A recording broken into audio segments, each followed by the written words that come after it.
Hello and welcome to Ajuma Squad. Today we're going to be discussing being Asian American and our own takes on being Asian American.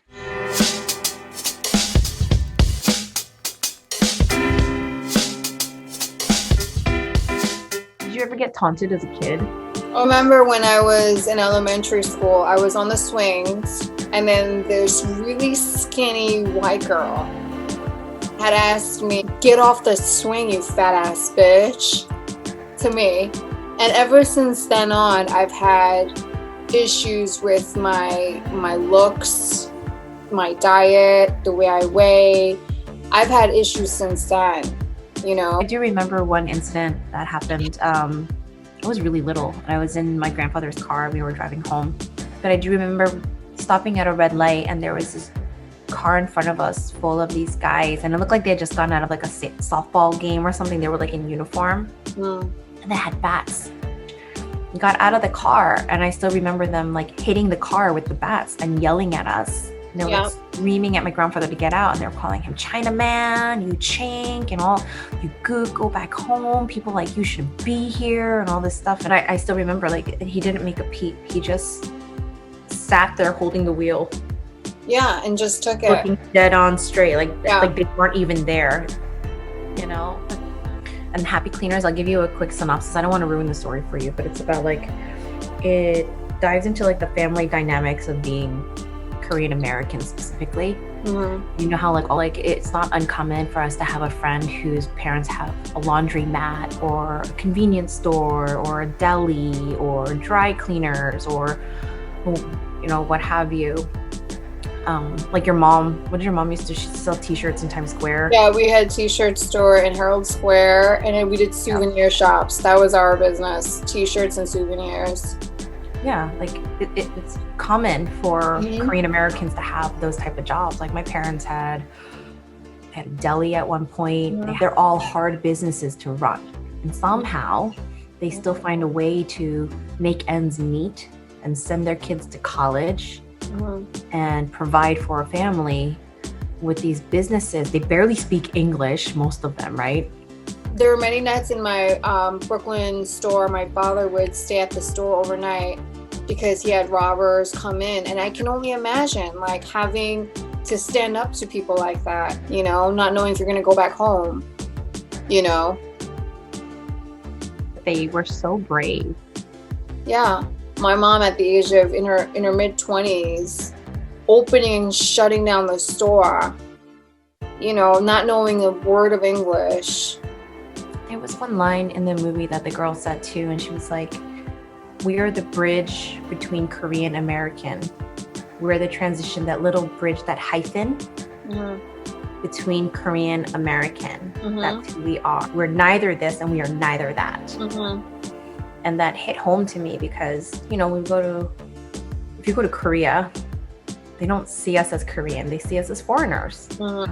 We don't look like them. We don't dress like them. Our makeup is different. Like right off the bat, you get off the plane and you stand out. Right? And then you're here, but you're also not completely considered American. Yeah. There's always that secondary question of, where are you really from? Yeah. Or where are your parents from? I got that the other day. You did? Yeah, in Arizona, like, where are you from? And I'm like, I'm from New York, but I'm Korean, and they're like, oh, okay. It didn't dawn on them that there's a possibility that I was born here. From the moment that I became very aware of my identity as a young preteen, going through an identity crisis and trying to figure out who you are, and to the point now that I'm a mom, I see things haven't really changed, is my point. From All American Girl to now Kim's Convenience, and like you said, Fresh Off the Boat. I feel like the storylines are all still the same. It's been 20, 30 years. And so that's just my frustration. I just wish that there was a little more of a selection of a character, of Asian American characters. And I don't see how my kids are going to feel any more different from us if whatever they're seeing in the media is what we're seeing in the media still. But I can slowly see some things coming out. Like I think that basketball movie with the guy. Boogie. Boogie. Yeah, I'm really glad that movies like Boogie is coming out, and like, you know, all these other different Asian American movies are coming out and shows are coming out. And I think it's good. But I just still think we have a long road ahead. It's a little frustrating. And like you totally agree with you. Yeah, it's just a little frustrating. You know, how we're projected in the media, you know? That's the thing, but that's our story. Like the thing about American Girl? Mm-hmm. Like I appreciate it. I didn't like how it was depicted, but I appreciated it because it was the first glimpse into like an Korean American or Asian American family. I appreciated it, but I think there is a larger story that does still need to be understood and told. Like I think the whole thing is helping the people who are not us understand where we come from. You're American just like you are, but yes, we have another culture that we honor. You know what I mean? Like I think that's the story that they're all trying to tell.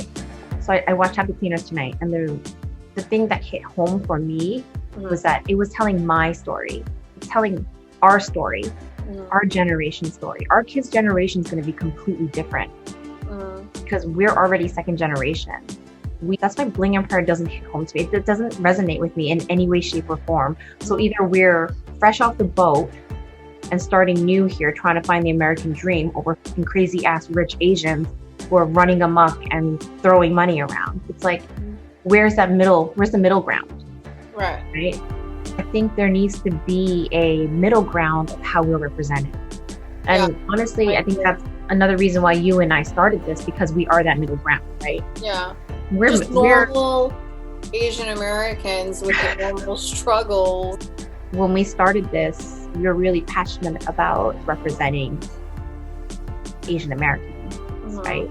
We're really passionate about representing who is Asian American as a woman and as a mother and as, you know, somebody who's this next generation who's living their middle age and, you know, raising that next generation. That was something we really wanted to show. But part of that is also to show that we're just like you. There's no boundary to what we are because we're Asian American. And the point is that we deserve to be treated and respected just like everyone else too. I think our current responsibility right now is to just back whoever's coming out with these movies and media, and just to give them all the support that they need, just so that we can get more out there. I feel like, you know. Honestly, I'm proud to be Asian American. I'm proud to be Korean. Oh yeah. I think our heritage, our culture, and everything behind it is beautiful. I think the history is phenomenal. I mean, it's just really elaborate and beautiful. Not to say other cultures aren't beautiful, but I'm just saying, like, I'm really proud of our heritage. Yeah. And I can trade that in. I think maybe once upon a time when I was a kid, I might have wanted to. Might have been a little jealous of the blonde-haired, blue-eyed girls in class. But I'm not. I'm really proud of who I am. And I hope that we can instill that in our kids too. It helped us to grow even stronger. You know, if people call me names now, it's like rolls off the back. I mean, of course it hurts, it stings, but it rolls like I'm not. It's not new to me, you know. And then being that our parents came here and they worked so hard, and watching them helped me really understand how to really hustle to get to where you need to be, you know. Right. I only learned that from my parents, you know. I feel you. I hear you. You know, I'm grinding all the time. Oh, I mean, it's instilled in us. So thank you for joining us today at Ajima Squad as we talked about our personal endeavors being Asian American. Oh, and apologies that this episode and next episode might be just a tad bit heavy, but you know what? We need to talk about this. It's real. It's happening. So again, thanks for joining us. See you next time. Later. Bye. Bye. Like I remember when I think I might have been about 8 years old, and my brother and I used to walk home from school together, and we would stop at the park to play at the playground. And there was this boy. He was a lot older than me. He must have been in like middle school, but he was like, I remember I was like in a tunnel thing, like crawling through a tunnel. He was like, "Hey, go back to China," and I was like, And my 8-year-old self, being sassy, I was like, "I'm not even from China. I'm from I was born in New Brunswick. True.